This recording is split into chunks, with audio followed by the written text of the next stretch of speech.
It will be a fight. And there'll be a lot of death, unfortunately. It will be a fight we will win. But a lot less death. But there will be death. People should be actually kept out of the country for at least 28 days. America is not prepared. G'day, ladies and gentlemen. Welcome to the Butterfield Effect. My name's Isaac Butterfield. It's a pleasure to have you here in front of your eyes or in your ears or wherever you happen to be listening to this, whether it's on the podcast app, which will unfortunately fall into its ultimate demise now that Joe Rogan, our Lord and Saviour, has gone to Spotify or is moving to Spotify and to Spotify. If you are listening to this on Spotify, our new overlords, hello. But a lot of people are watching this on YouTube, and I thank you very much. If you're new here, make sure you hit subscribe. If you're not new here, welcome back, you dirty old bastards. Ladies and gentlemen, today's podcast is with a great Australian. He's the greatest Australian basketballer to ever live. He is the absolute king of the basketballs, all right? He was, in 2005, the #1 draft pick. Now, to give you a bit of an example, I Googled this recently because I don't know what I'm bloody talking about when it comes to basketball. He was the #1 pick, right? And Jordan, back in the 80s, was the #3 pick. Okay, so by my calculations, and once again, I know nothing about the NBA, Andrew Bogut is far better than Michael Jordan. You heard it here first, folks, ladies and gentlemen, folks and ladies and gentlemen, all of you people, whoever you happen to be, non-binary, genders, whatever you want to call yourself, you're all welcome here. Hello. This is a great conversation with a very intelligent man. And the thing about Andrew is he is not like most Australian sports people, and probably like most sports people across the world, they are scared to talk about the things that they actually believe. And thankfully, Mr. Bogut is not. He is happy to talk about things that he genuinely thinks. And that is very, very rare, particularly in our time. So I hope you enjoyed the conversation. I certainly did. And ladies and gentlemen, this is my podcast with the great, the very, very tall Andrew Bogut. Righto. Now, let me ask you this straight off the bat. I'm a relatively tall human being. I'm 203 centimetres. You've got me by about 10. I freak out when I see people taller than me. Do you do the same? Oh, it doesn't happen often, but yeah, definitely is not something I'm used to doing, is looking up to people, but it happened a lot on an NBA court, I can tell you that. I bet. But I look, the way I describe it to people is I see a midget, a small person, someone who's short in stature, and I worry. I get a bit scared. I freak out because you don't see it very often, you know. But that's how I react around people who are taller than me. I freak out a little bit. I start making myself smaller. I try to get out of there, particularly in nightclubs and shit. You see someone like powering through. I don't know where I'm going with this, but I just want to let you know that you freak me out. I get tired every day. Yeah, don't worry about that. Go out in public and people give me they walk up to you and they say, "Gee, you're tall." It's like, okay, what do you want me to do with it? What do you do with it? Yeah, where's this conversation going? I've got a mirror. I know I'm tall. People say to me, "Are you taller than I imagined?" I was like, "Why would you imagine me as a short man?" I mean, yeah, it's interesting. I look small. Yeah, but we're also on the tail end of, like, you don't really go up to short people or kind of, you know, bigger type people and say, "Gee, you're fat," or "Gee, you're short." But gee, you're average height. You're a very average person. For tall people, it's okay. That's what it always makes me laugh, but then they say, "Oh, you know, it's a good thing." But yeah, you still make me feel like I'm in a zoo for the most part. I got basically asked every time when I was younger. I said, people ask me, "Do you play basketball?" I said, I played one season when I was 14, and I was awful. I shot 3-pointers all day. I got one, I think, in an entire season. And so I stuck to rugby league. But you are the greatest basketballer to come out of this country. And that is a fact. From my limited knowledge of the NBA, that is absolutely insane. Like, I recently Googled, and here's a hot tip, I recently Googled the draft pick in the 80s with Jordan. He was picked #3, and you were picked #1 in 2005. That must give you a little bit of a fuck you to Michael. That's a long bow to draw. I know, but we may as well draw it. Who gives a fuck? Yeah, no, I mean, it was obviously a great time in my career, getting drafted #1 and going through 14 years of playing in the NBA. I think Ben Simmons will is probably just past me now, or will pass me. Sure.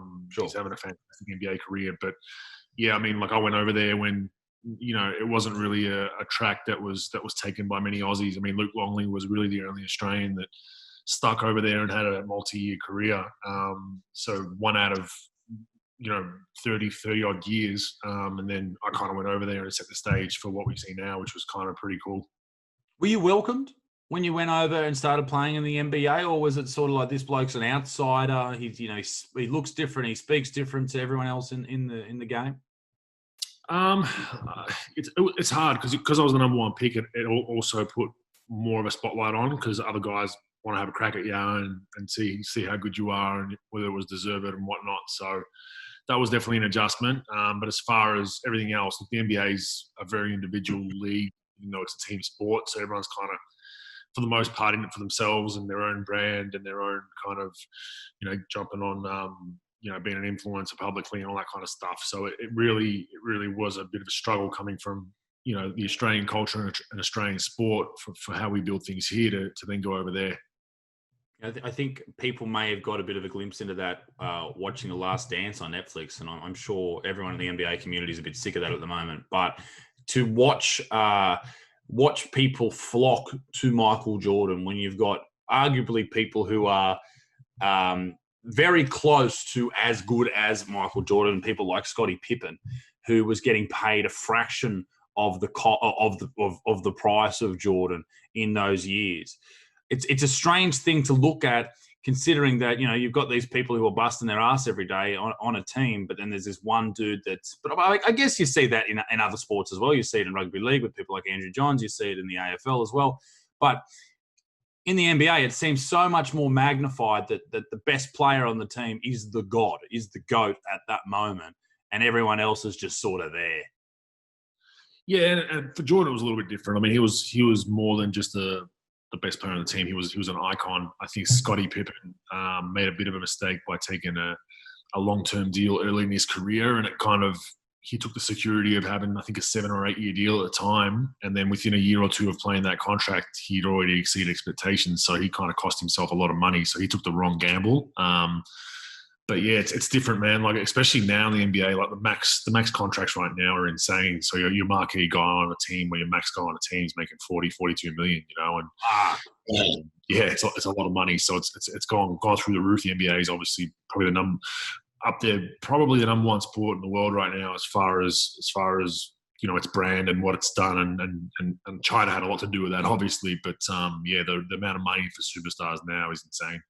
$42 million a season. That's some YouTube money, bros. That's crazy. That's fantastic.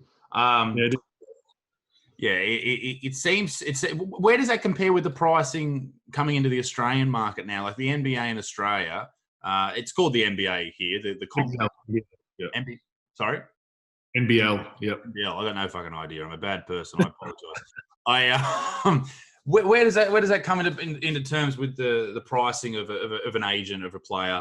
Are they around the million mark? I know that's where the NRL is. People are talking about the best players getting a million plus. I think a marquee, an import that's kind of top of his class will get 600, 700, 800,000, somewhere around there. So it's growing. Yeah, it's still a great living. Don't get me wrong. I mean, there's a lot of great players that come over here, but you look at the other end of the stick, and a minimum guy, that's not playing a lot, would be making 50, 60 grand, So there is some money in the league, and it's really grown over the last couple of years. But at the same time, you can't compare it to what's gone thrown around in the NBA in America. And am I right in saying you're a free agent at the moment? You're sort of weighing up your options? Yeah, just decided to just wait till the new year, really, until this kind of bizarre time that we're in with the coronavirus and whatnot in the world, and what's going to happen with sport. We still don't know if crowds are going to be allowed in for the next couple of months. So just waiting to see how that all goes. I didn't want to make a decision now and then go somewhere, potentially work out, and then a season's cancelled. So I just thought I'd wait it out and see how this all goes. How long have you got as far as a career is concerned in front of you? You're 35 now? Yeah, not long. How are your knees holding up? My knees are all right. It's my back mainly, 7 foot, and the back. The back's the one that kind of flares up from time to time. I've had a look, I've exceeded expectation as far as playing years. I had a lot of injuries early in my career that were almost derailing and career ending, and I was told they were career ending at the time. So to bounce back from them and get to this will be my 15th year or 16th year professional essentially is something I'm real proud of. But yeah, I've far exceeded as long as I thought I was going to play. But if I can get another year or two out, especially with the Olympics at Tokyo next year, that'd be really nice. I was going through the YouTube rabbit hole watching your highlights, and early on in your career, I believe it was the first season was the elbow dislocation or the break. Fourth season. Yeah, fourth season. Yeah. That was my career year, my best year, unfortunately. Okay. So that's where I got it from. It was the best year. You were killing it, and you've had this massive injury. What goes through your mind where you're like, okay, you're the number one draft pick. You come from a different country. You're trying to live up to all these expectations. You're busting your ass. You're getting paid good money, and you're succeeding. Everything's going right, and then you go up and you do something you've probably done 1,000 times, and you come down and land on your arm awkwardly. Where does that take you? Where does that take you mentally? Do you start to fear that people are going to overtake you? I'm never going to come back. Obviously, this is a long time ago now, but where did that take you?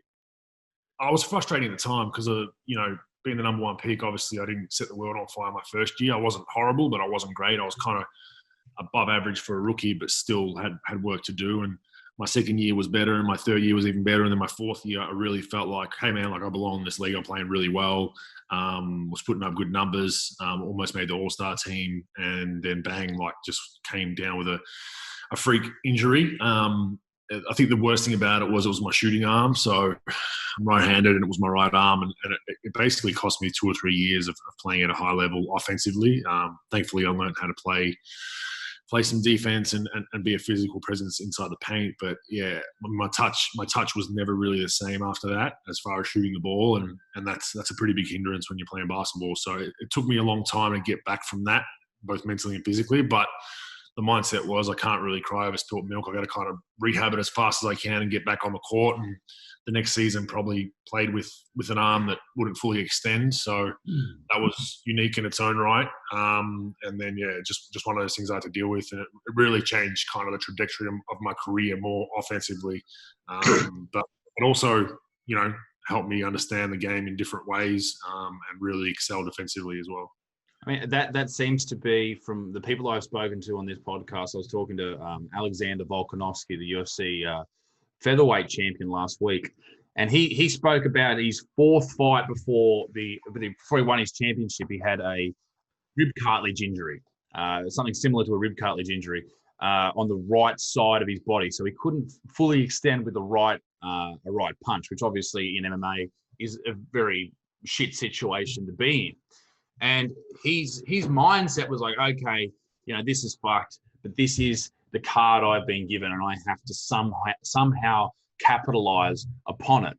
My old man was in a similar situation. He played rugby league when he was for the Knights back in the day, and 92 season, he broke his arm. He came back on his first game for the 93 season and broke his ankle in the comeback game. And I think there's this pattern with champions that they have this setback early on in their careers, and if they can overcome that, that is their next. That's their source of resistance. If they can overcome that, then they go on this path to, as you did, winning an NBA championship.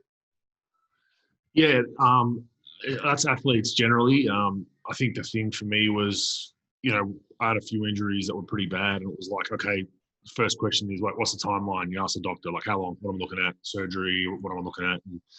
And with the elbow, I was told, anywhere between 6, 7 to 12 months, depending on range of motion, flexibility. So I was like, okay, like fuck that, I'm going to beat that. I'm going to try to do it in 5.5 months or 5 months, which at the time was probably stupid because I came back probably a little too early and couldn't really even still shoot a basketball, but I was back on the court. So that was kind of the mentality with all my injuries. It was, what's the diagnosis? What's the time frame? I'm going to beat it. So it then at least gave me something to tunnel vision to try and work towards. But at the same time, it's frustrating, more mentally. I broke my leg towards the end of my career playing for Cleveland, and that was the hardest one because I couldn't shower, couldn't go to the bathroom properly. Doctor basically said, look, we want you off your feet for 6 weeks. So I was stuck in a hotel room in Cleveland, snowing outside, newborn baby. So that was more from a mental point of view. That was really, really hard. And that's what people don't see. But then once I got through that and I could walk around again, it was like, okay, I'm going to take the rehab. And I was back on the court after a broken leg, I think in 3.5, 4 months, which is crazy. So just I guess it's the next man up mentality and what's next? What can I do next? Yeah. And that is that champion mentality. And I wonder quite often when we started chatting maybe a year or so ago on Twitter, and I wonder if there's this one group of people that constantly look at your Twitter, and that is the Daily Mail. The Daily Mail love your Twitter account. Every time you tweet something, they're writing a story about it, and it's fantastic. I love it because you must be the only Australian sportsman that actually says what he thinks. Like, there is nobody else that even slightly uses his own mind when it comes to like commenting on something that is popular at the moment or people are talking about, whatever it happens to be. And I guess that's such a great thing because the position you're in, obviously, you're at the point of your career. You're not trying to make a name for yourself. You've done that. You're now in the twilight years. Forgive me for using that reference, but you're in that position where you can say whatever you want to an extent. And get away with it. And I think that's such an important thing. And I wish that, I wish that existed in rugby league. I wish that existed in AFL. And it just doesn't. And it's just shit because we don't see personalities. People get to see your personality on Twitter. It's like they're having a conversation with you, but they just don't get to see with any other sport. Yeah, it's interesting. I mean, I've always kind of had if you ask me a question, I'm going to answer it. I understand that I might not always be right, might always be wrong neither, but if you're going to ask me my opinion on something, I'm going to give you my opinion. You can't really do that these days. There's a PR guy at the back of your shoulder telling you, like, don't comment on that. It's not good for your brand. It's not blah, blah, blah, where I was always kind of like, I really don't give a shit. Like, it is what it is. I've made enough money. I'm playing the best league in the world.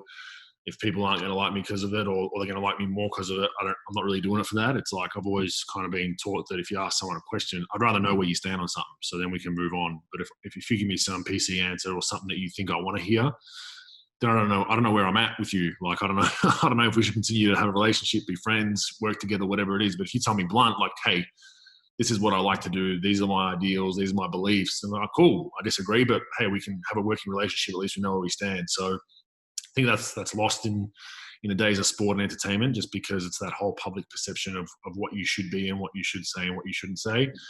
That doesn't mean I'm going to be going out there saying reckless, silly things, but I'm a big proponent of disagreeing with just the political correctness side of things publicly. And I know for a fact that a lot of athletes and celebrities that parrot all these causes and all these different things are the biggest hypocrites in the world. I'm not saying all of them, but a high percentage of them. So I get smashed for being honest, and these blokes are doing, guys and girls are parroting these PSA commercials about different causes, but I know behind closed doors are the exact opposite. So I know I can live with myself knowing that what you see is what you get. Yeah, and you should be commended upon that because it is a risk, I guess. Particularly for a lot of younger sports people or celebrities or people in the public eye, people with blue check marks, if you will. It's funny to see the relationship that people have with people's Twitter accounts. Like, people just tweet out whatever they're fucking thinking. Like, I've said some ridiculous things on Twitter. Something that we both commented on last week was Clementine Ford tweeting out that the coronavirus isn't killing men fast enough. And Clem and I have had our run-ins, so to speak. And, I was allegedly married to her for some time. She didn't know about it, but I had declared ourselves to be husband and wife. She's since then, she's not overly happy with my existence in the world. But I think it's funny to see that people with your viewpoint or my viewpoint aren't allowed to have that viewpoint. And yet people like her are able to have this megaphone to the world. They can say whatever is on their mind.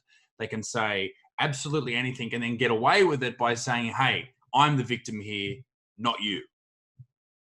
Yeah, it's interesting times, especially, my big gripe with Clementine is she can say what she wants, but I'm from Melbourne, Victoria, and our city council's funding her. Like, it's like Madness. all these causes from these councils all around Australia. They're always to the newest causes, and which is great, good, go for your life. But then you're funding someone that's basically splitting the community, not even in half. I'd argue not even 5% of people would agree with what she said, which is fine. I got no issue with her saying that and putting that on her platforms, but it just shouldn't be funded by taxpayer money, and I shouldn't be funding it. And that's a big problem. But I've lost sponsors before just from being honest on Twitter, like the way I am. A lot of people, generally don't like me being brutally honest with things, or stay in your lane. You shouldn't be commenting on politics, whatever. I've lost sponsorships because of that, and I really don't care, because that tells me all I need to know about a lot of those brands. And these are brands that have sweatshops and engage in questionable practice overseas. How about you fix your own backyard first? You know what I mean? But the Clementine one's really frustrating because, like I said, I'm cool with freedom of speech. She wants to say whatever she wants to say. The market should determine that she'll lose whatever. But the fact that taxpayer initiatives are funding her, it's pretty ridiculous. But what she said doesn't hurt me. It doesn't hurt you. Who gives a fuck, right? But the fact that, as you said, taxpayers are funding her, and if you had said the same thing, gender role reversed, yeah. I mean, you got no, and not that I would.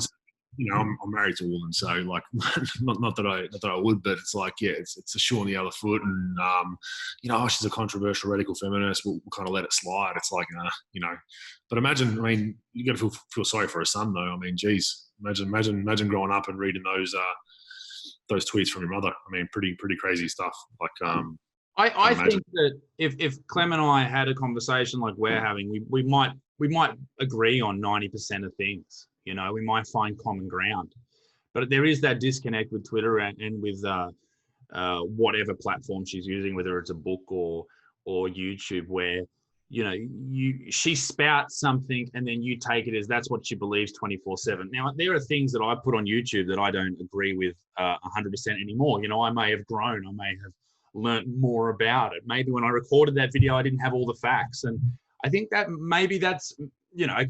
There is always that chance that she's not like that and she's hard line on everything, which is always a possibility. But I like to be optimistic with this, that perhaps we could get along. We could have a conversation. I'd love to sit down and have a chat with her, but somehow I don't see that happening. But yeah, there'll be common ground. Of course, there'll be common ground. I mean, like everyone's got some common ground, and that's the hard thing with Twitter. It's like it's in text, so it all comes down to context. Like, especially if it's a small quote out of a long quote or stuff like that. That's a problem with social media. It's so easy to create outrage, and unfortunately, I'm sometimes one of those guys that kind of gets outraged by certain things and talks about them. So I'm probably a culprit in itself. But for the most part, social media can be pretty poisonous, just because of it's up to each individual's brain to decipher exactly what was meant. And as soon as you have people saying, oh, well, he's this because he said that, it's like, well, no, like, have you spoke to me about it? Like, have you got an in-depth conversation with me about it? And that's what social media doesn't provide. Just 150 characters, like, you can't really get a whole point of view across properly. And people love to label anyone who has a differing opinion to them on any topic. I was reading comments and reading tweets recently about that the African American gentleman who was killed by those police officers, by the police officer who had his knee on his neck and basically choked him out. And people are calling this dude a white supremacist, and he hates black people, and man, that's what people say to me. Like, it's just insane to put me so what people do is, when I make a video about things about white guilt or about not all white people and all that type of stuff, which I've done in the past, people have labeled me as this white supremacist, people who I'm a racist, I'm this, I'm that. And then you're lumping people like me who are just commenting on something that is obvious to most people in with these horrible people who genuinely don't like people with different skin color. And I just think it's just such a terrible way for people to live their lives, constantly lumping people and labeling people this, and this. You are this, you believe that. And it is a tactic used by people mainly on the left to discredit people, to make people look silly. You know, I'm sure you get it. I'm sure you get your far right, you're all this type of shit. I think most people who are on the right side of politics at the moment, 20 years ago would have been very, central views. They would have been in the center of, taking the best from both worlds. But now the left is extremely far left and the right has moved more to the middle. Yeah, I mean, I've been labelled far right many times. I don't pull myself in any political group because I think for the most part, there's different things you can take out of all sides of politics that are positive and all sides that are negative. So for me I'm not one of those, like, this is my team and I believe in everything they say. Like, there's things that both sides say that are absolutely bonkers that I would never agree with, and there's things that I agree with. Like, it's like, to me, it's silly. So it's very prominent now in Australia, and it's huge in America. Is you have to be pulled into a box politically. You're either left or right. There's no in between, or there's no quirkiness about it. And I don't agree with that at all. So I get in a lot of strife with that. But the funny thing is, the people that label you generally are the people that hate labels themselves. Yeah. Like, it's they don't label people about their culture or their sexuality or whatever it is, but straight away they call you a name if they think you're saying something they don't agree with. So to me, it's interesting. And look, I grew up. My family's from the Balkans, from Croatia. So I grew up being called a wog and copped that shit every day in high school and had many punch ups because of it and whatnot. And then, for people to be calling me far right, not knowing my exact history, it just boggles my mind. Like I'm from that family that would, if far right was in power, I'd be out of here. My family would be going back to Croatia. Yeah. So it's like you idiots are labeling me something that I grew up strongly against, and I still am to this day. But at the same time, I probably make fun of the far left way more, because my point is the far right. I know they hate me. Like, I know, they're on record. They don't like me. Like, they don't like.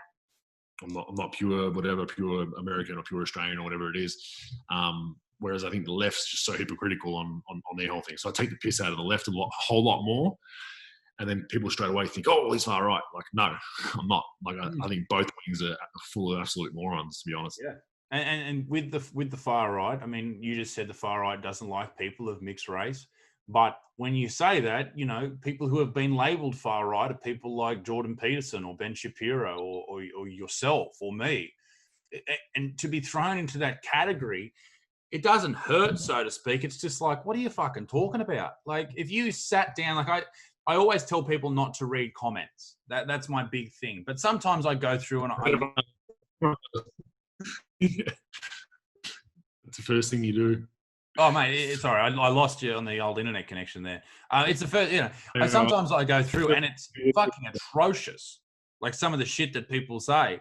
But it's also fun. It's fun for me because I read someone talking mad shit, and then I look at their profile and I realize their life is just miserable, and I could boot them. But that's about it. And the thing with the internet is you have this ability to, not only for yourself and myself, to go out there and talk to thousands or millions of people. Any Tom, Dick, or Harry has that ability as well, and that's when you start having these people with these ridiculous opinions coming through, and you're listening to them. If you were in a pub and someone like that walked up to you, you'd be like, "Fuck off! I don't have anything to do with you. You fucking weirdo. Get away from me, freak."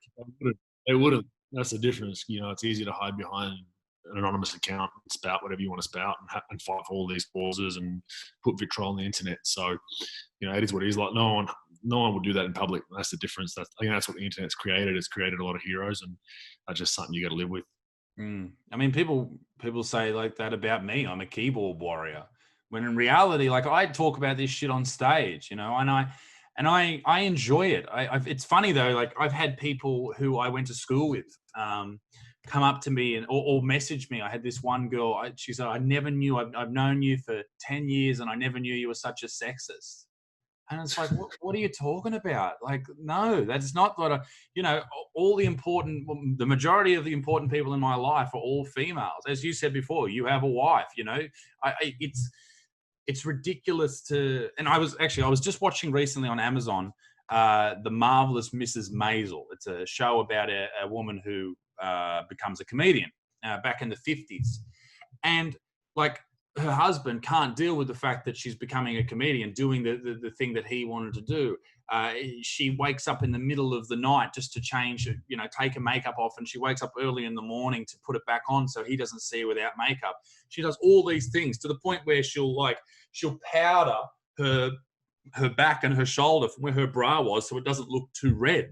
Like that is sexism. That's trying to treat people differently because of their sex. Not me or you or anyone tweeting about something like, let's not kill all men, or let's not allow all men to die from the Rona. Like, that doesn't make us sexist. It's this label shit, and it's bad, man. It's bad. It's bad for people because it just allows you to live in your own ridiculous world. It's something to grab onto. Just creates division. I mean, there's so much division today, especially when it comes to culture and race and background. And at the end of the day, I think it sounds a little strange, but everyone's the same. Like, it's skin color, it's culture. At the end of the day, everyone's the same. Everyone showers the same. Everyone goes to the bathroom the same. Everyone makes children the same. Like, you know what I mean? Like, it's the same kind of thing. So it's just frustrating. I think it just creates a lot of division. I think the media doesn't help the cause a lot of times. See what's going on over in the States now from that incident with the police officer and the, obviously kneeling on a guy's neck for 10 minutes isn't ideal. Probably not the smartest thing to do, but now that the division that's created in that community, people looting buildings and whatnot, and that's harming your own community as well. So I think just creating all that division from all this stuff online, labeling people that aren't something just because you disagree with them. It's just not a healthy way of life for society and the community in general. Yeah, and with that police officer, there was a photo that came out. And I'm not sure if it's real. I only saw it for 30 seconds. He had a hat on. It was an old photo saying "Make whites great again." I don't know if that is a photo of him, but that just goes to show that this isn't a police officer doing this. This is a genuine racist doing it, allegedly. This isn't. When you hire someone for any job, you've got a business. You hire someone to run the books or whatever. You don't go in and look at their political leaning. You don't know what they think about this, that, or people from Croatia or people from wherever. You don't know how they feel about these type of people, or if they even care. It's the same with police officers. Are they diving deep into what they think about different people from different races or different genders or whatever? No, of course they're not. So you don't know who's coming into the police force. Also, it's a very difficult job. You go to work every day and you have to deal with the craziest people in society. You've got people, smacked out of their mind. You've got people blind drunk. You've got people with, particularly in America, everyone's got might or may have a gun in the back of their car. They could have anything. So it's a difficult job. You can't do a background check on someone's, although if this dude's got a hat on that says "Make whites great again," probably social media department should probably pick that up. It's like, fucking Jesus. Yeah. But even so, I mean, I know, the States, and it is very tough to be a police officer over there. You just don't know who's carrying. But that video was pretty distressing. Like, the bloke's on his stomach with a knee in the back of his neck for 10 straight minutes. It's like, you can't put him in the car. Like, put him in the back of the car. He's got handcuffs on. Chuck him in the back of the car. Continue your investigation or continue talking to people on the street, whatever you got to do. But it was just didn't make sense.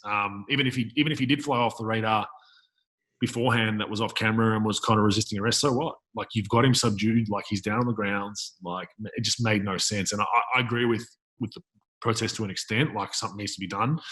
But I draw the line at like looting and lighting things on fire and flipping cars. Like, that's not going to help anything. It's just going to create more division between communities. It's going to, it's just going to kind of fizzle, and eventually there's going to be even more violence, and that's kind of what you don't want. Yeah, it's divide and conquer. It's this attitude that people have that, white people are different to black people, men are different to women, and as you said, we're all exactly the same. None of that shit matters. And I also, and this may be a strange opinion to have, but I almost felt sorry for the other police officer who was standing there trying to keep people back, because the big thing that I've seen from my experience with the police, which is watching TV shows, is that you cover your partner. If they make a decision, you run with it, right? You don't second guess it. And I didn't see an opportunity for that dude to say, hey, mate, maybe you should take your knee off his neck. Or, I mean, maybe there was an opportunity there, but how long have they been together as partners? Were they friends? Do they trust each other? It's just such a hard situation. Maybe it's a situation that hasn't arisen. It's probably arisen very seldomly. There was one gentleman who had happened to probably about 6 years ago now, and he was just he was a larger gentleman, and he had some breathing issues, and they choked him out, and he died as well. He was also black, and this is what people are pointing to. They're connecting the dots, and I don't know if the dots need to be connected. Maybe in some communities they do, but I don't think it's all. I tweeted this morning. I said it's not all. It's the fault of that police officer, not white police officers.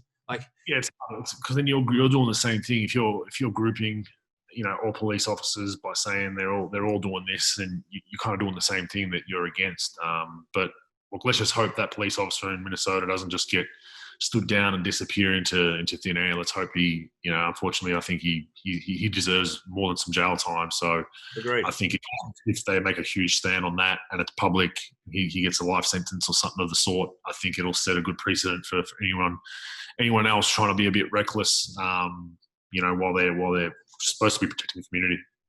Yeah, he has to get jail time. He has to be locked up for a long period of time, because if you or I did the exact same thing he would do, we would spend the next 27 years in prison. It's exactly right. There's no doubt about it. Now, on the topic of the social justice and all that type of business here in Australia, are you fearful for this country, Andrew? Are you worried about this country, where we're going? Because a lot of people are like, oh, Australia's, we're not the same as we were in the 90s. I think it's all going to be okay, but it's also been a good time for people like you or I with our differing opinions of the mainstream media. On the topic of divisiveness, where do you think they stand? The media coming into all of our homes, particularly during the coronavirus. I remember early on, it was daunting music in the background. It was scary, dark imagery. It was people were terrified. Yeah, they have a huge part to play in everything that's going on. I think they love it. At the end of the day, I think the media entities love division. They love, the different ideologies and the protests and all that kind of stuff, because it's all clickbait these days. I was having a conversation with a journalist I know yesterday, and I was like, mate, where are the good investigative journalists gone? There's not many of them. And he made a valid point. He said, sometimes we do great long form stories, and the editor doesn't want it because it's not going to sell clicks. It doesn't have a controversial comment or headline, so they're kind of a byproduct of their environment, and that's unfortunate, and I think the media has a lot to blame for everything that's going on in the world. They're not the sole blame, but they definitely cause a lot more. They pour fuel on that already lit fire, and that's what we're seeing. As far as Australia goes, it's still, to me, one of the best places to live in the world. We're very, very lucky. Everything's nice, clean, safe. For the most part, there's problems like every other country, but for the most part, you're not going to find a better place to live. So I don't think there's, when I talk to my friends that are in the labour force and that are tradies and whatnot, they have no idea about all these social issues. They don't talk to them about it. Honestly, I do it sometimes on purpose just to figure out, am I in a bubble here? Social media is such a bubble that what's trending on Twitter, 90% of the world don't give a shit about. So I talk to my friends that are mechanics and own cafes, and I'm like, oh, did you see this about this? And they're just like, what? Nah, yeah. I got bills to pay. I need to work.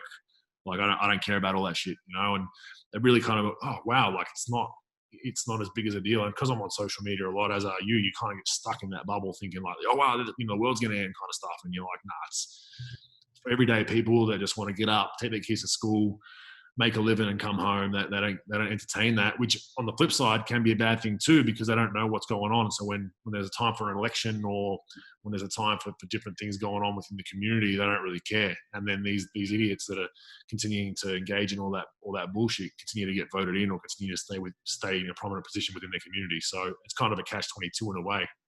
Yeah, and that's where this all stems from, is creating drama in your life because it doesn't exist. We don't have to wake up and go and hunt. I was recently with a friend of mine, Adam Greentree, and he's a bow hunter here in Australia. And I went up to his farm and we spent the morning hunting for deer. And we got up at about 5 o'clock, 5:30. It was actually 6:30, but I'm trying to sound fucking cool here. We got up at 6:30 and we went out into the bush and tried to find these deer. We spotted some up on the top of a ridge line. We walked up, 4 hours goes by and the wind changed a couple of times. We didn't get anything. And we come back, and thankfully we've got some breakfast there that we can have and all that type of stuff. But this is the life that we have always led. We've always had to go and find food. We've always had to go and find water. We've had to make sure our kids don't have some horrible disease. And now with this modern world, this modern life, food is provided to us. We have electricity, no worries. We have water, no worries. Particularly here in Australia, we have very, very little worry other than paying the bills. And this is where this comes from, is this worrying about 15, 40, 30,000 different genders, where being concerned about all these trivial matters come from is because we have to create drama within our own minds. Otherwise we go mad. We can't not have drama. It's just created by people and it feeds upon itself. And that's where Twitter is, as you say, this shit echo chamber. But if you talk to people who get up every day at 5 a.m. to go and lay bricks, they don't give a fuck about gender pronouns. Who the fuck's Jordan Peterson? They don't care.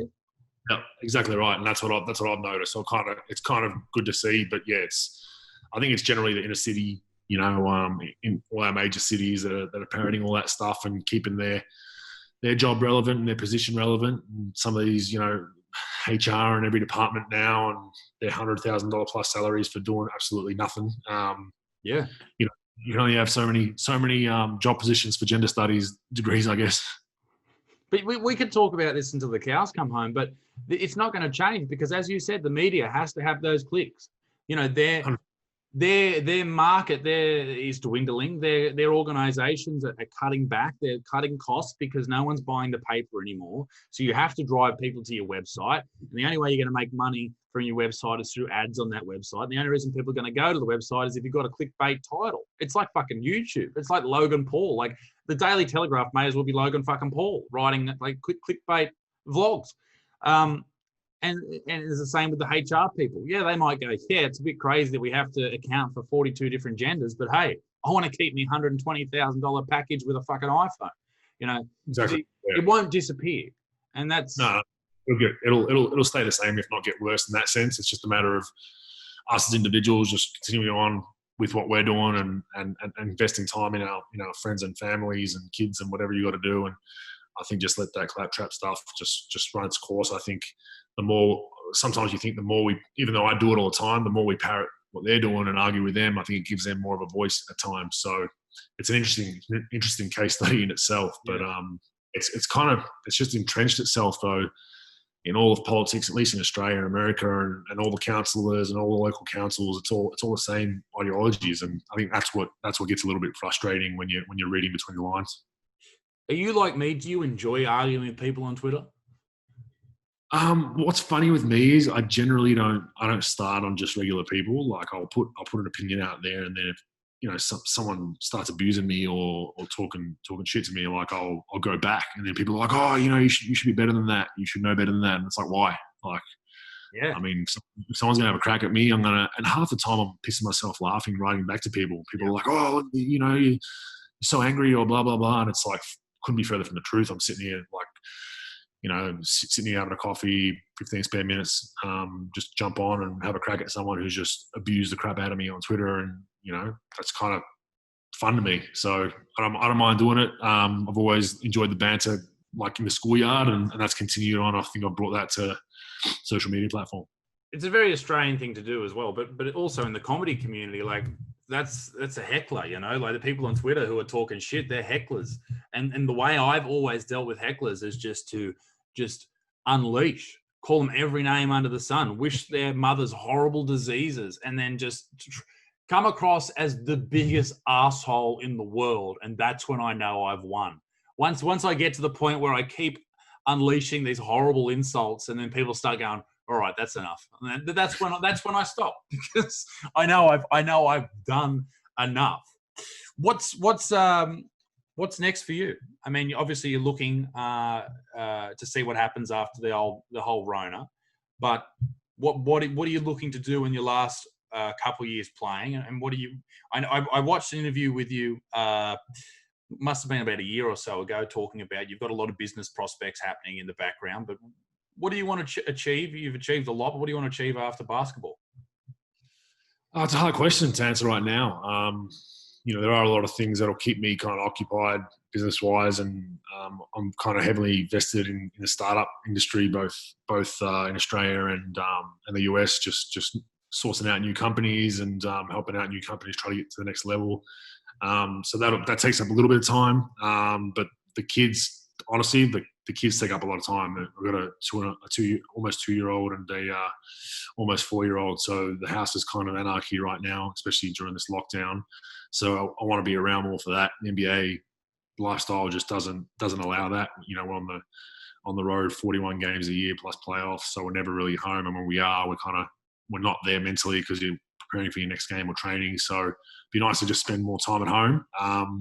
I'll do something basketball-wise down the track. I'm just not sure what yet. I just don't want to do anything that's keeping me away from home for long periods. So that'll kind of be the crux of it. I have academy down in Melbourne. Might pop my head in there every now and then if there's some elite kids that I think have a chance to be professionals and try to work with them. But I guess the beauty of what I've done and the career that I've built is I don't have to do anything 9 to 5, and I understand I'm more than blessed to be able to be in a position where I don't technically have to work again a day in my life, which not a lot of people get to say, but I will. That's the difference, I don't think you can. People think that you can just, you make millions, or you're in your job and you get to 50 and you can make all this money and then you're just going to retire and sit on the beach all day, every day for the rest of your life. Like, you'll go crazy within a month. So I'll definitely be doing something. I don't have it penned out exactly what I'm going to do. I think that is something very common amongst people who are extraordinary at what they do. They cannot not do something. They have to have something in front of them as a goal, or there's opportunity somewhere that they feel as if they need to address. And that idea of retiring, whether it's from a sport or whether it's from a job, and riding off into the sunset, I don't think that's real. That shit that's sold to you from a young age. Hey, you can't wait to work for 30 years and you retire and ride off. That's bullshit. That's how people die. They give up. You give up. Like, I think, I had family members that did that in their older age. They just basically, they were couch potatoes the rest of their life. Like from 60 to the time of death, they would barely leave the house unless they had to go get some stuff from the shops. And that's not what you want to do. You want to stay as active as you can, get out in the community, go do different things, even if it's a hobby that you're real passionate about, try to do it every other day. So yeah, I'll definitely, I can't just sit at home all day, just drinking beers and doing nothing. And you're not setting a good example for your kids, and they come home and just constantly see you doing nothing. And you're yelling at them to do their homework and have a work ethic, and they're like, hang on a second, like, you're watching the footy with a beer every day. Like, yeah. And that's what a lot of kids are seeing, So I think the more that people address that people aren't just that you shouldn't be working. I mean, obviously people have to work jobs they don't like. I've done it. I'm sure you did it as a younger person, but you remember that. And when I turned pro, quote unquote, as a comic, I quit my job and I thought everything would change. And I was like, all right, I've done it. I've achieved what I wanted to achieve. No, that wasn't the case. I was like, okay, I want to do more. I want to do this. I'm selling out venues with 100 people in it. Okay, let's get to 500. And then after that, it was to 1,000. And now it's at 2,000. Okay, next I want to do 10,000. That's the big goal, right? So constantly having these goals set in front of you, I think that's how you continually become successful. And if you don't do that, you just crumble into nothingness. You ceased your gift, your skill, or whatever ceases to exist in the world. And I think that's just that's a crux that so many people fall into. And I think it's a real shame. I'm sure you've seen people in your sport and around you who have had this amazing skill and then they've stopped working at it once they've achieved one thing. Yeah, we see, at least in the NBA, and I think in professional sports in general in America, I don't know what the stats are like in Australia, but I think the divorce rate after retirement is like 70%, 80%. Wow. So It goes to tell you, yeah. It goes to tell you that usually the athletes fall into some sort of a depression, or they change, or they're just not used to being at home so much around the wife and kids, and it just doesn't end well. So it tells you right there, you want to be able to transition into something that you're still passionate about and that you can keep your brain ticking over with. Otherwise, all hell will break loose in your life, and you'll you will fall apart. And that shows in the stats. Like, it's a crazy number. Like, so basically 1 in 5 marriages, what is that, 2 in 10? Yeah. So, I mean, 1 in 5 marriages essentially survive post-retirement for a pro athlete. That's insane. That's really crazy. Fucking hell. Well, mate, thank you very much for joining us this morning. I do appreciate that. And is there anything else you want to plug? Anything like that? How can people find you on Twitter? No, good. Yeah, just Andrew Bogut at Twitter. Most people have probably came across my profile, either blocked me or followed me. So follow my profile. But all good, man. Appreciate you. I've followed you for a long time since you started the YouTube videos and stuff, and always had a bit of a laugh. And when I was homesick over in the States, so it was pretty cool following your journey as well. Thank you, brother. I appreciate that. And I'm sure everyone enjoyed the chat. And if you did enjoy the chat, make sure you subscribe. If you don't subscribe, you're an absolute fool. And that's straight from the mouth of Andrew Bogut right there. That is a quote you can use, Daily Mail. Congratulations. Ladies and gentlemen, be a good motherfucker. Peace in the Middle East. Be extinct. I'll see you all very soon. Toodaloo, up, bye.